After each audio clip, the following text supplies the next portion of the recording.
Ты не щуси, да? Постарайся глазки открыть, постарайся. Он у нее даже следится. Не, пусть в очечки. Отдайте очечки. На, одевай.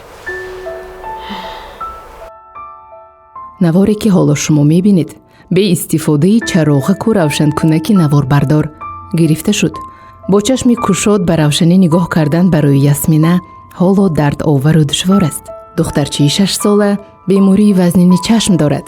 аз гуфти модараш истиқоматкунандаи шаҳри Хуҷанд Юнусова Виктория то ин муддат духтарча аллакай 2 маротиба дар хориҷи кишвар ҷарроҳӣ шудааст. ҳоло бошад чашми чапаш боз парда гирифтааст. барои бартараф намудани ин камбудӣ ва нигоҳ доштани биноиши чашм духтарча бояд фавран ҷарроҳӣ гардад.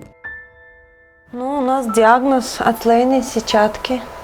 И сейчас, 2 раза ездили в Россию с 11 месяцев.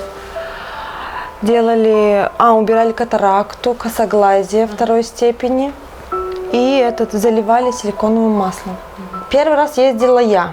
Так как она маленькая, 11 месяцев, она у меня на смеси выросла. Вот, где-то $3000 ушло. Это не считая гостиница, там такси, еда, вот это не считая. В грубо операция и дорога $3000 у нас ушло. Муж тогда работал, он занял своего начальника, там его родители немножко помогли, там наши. И вот так мы скинулись. И 2 раз, когда он сам уже ездил. 2 раз она уже выросла немножко, он сам ездил с ней самостоятельно, они вдвоем поехали. Но там сказали, что пока не нужно менять масло, мы не будем пока трогать. Вот. А сейчас вот такие осложнения у нас. Глаз красный, силиконовое масло выходит наружу, его срочно нужно удалять. Там даже видно, если присмотреться, оно с этой стороны, оно прям выходит у него уже наружу, и глаз прям красный-красный. Но этот глаз все равно уже видеть не будет, даже если мы просто его хотим сохранить. Мы его просто хотим пока сохранить, хотя бы чтобы он был ребенок. А диагноз у нее сразу поставили отслоение сетчатки. А вам объясняли, из-за чего это произошло? Или там внутриутробно. Я болела часто, когда была беременна. У меня грипп был. Я часто болела гриппом, и это инфекция занеслась. Своими силами мы несколько раз ездили, своими силами. Занимали, помогали нам родители. А сейчас вот с такой ситуацией, то, что в дороги-то закрыты, мы не потянем уже. Поэтому обратились к вам с помощью того, чтобы люди помогли. Я просто видела передачу несколько раз. В крайний случай, думаю, схожу. Пускай что будет, помогают же люди. Неужели нам не помогут? И вот решили обратиться к вам. Сейчас на дорогу мы сейчас собрали немножко. Вот только есть на дорогу, так как чартерные рейсы, билеты очень дорогие. Мы сейчас подали документы на разрешение на выезд в посольство. Ждем ответа.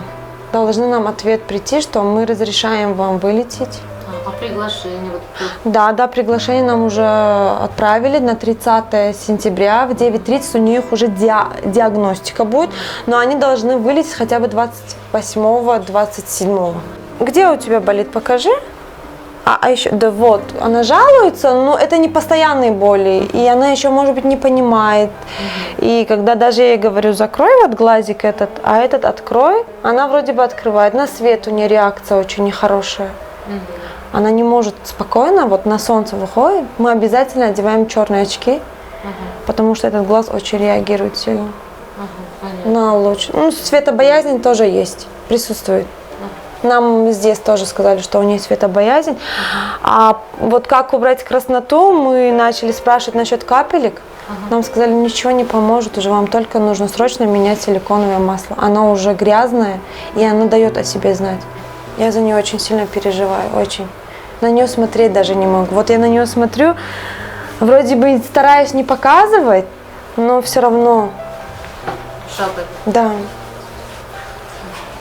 Но мы не показываем ей вот эти вот слезы и постоянно говорим то, что все будет хорошо, мы поедем на операцию, мы сделаем ее обязательно, ты не переживай. Она даже спрашивает, когда мы поедем, когда мы поедем. А сколько у вас детей? Одна? Одна. Да, одна дочка. А с кем вы живете? С родителями. С мужем я в разводе. Мы развелись, вот живем вдвоем, ну. Папа помог? Папа, да, платит алименты, вот живем вот так вот.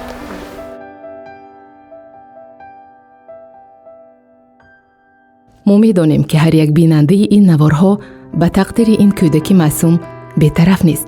برنامه آرمان پیگیری این موضوع است. چون همیشگی به رقم کوتاهی 1519 زنگ زنید و پیگیری برنامه آرمان باشید.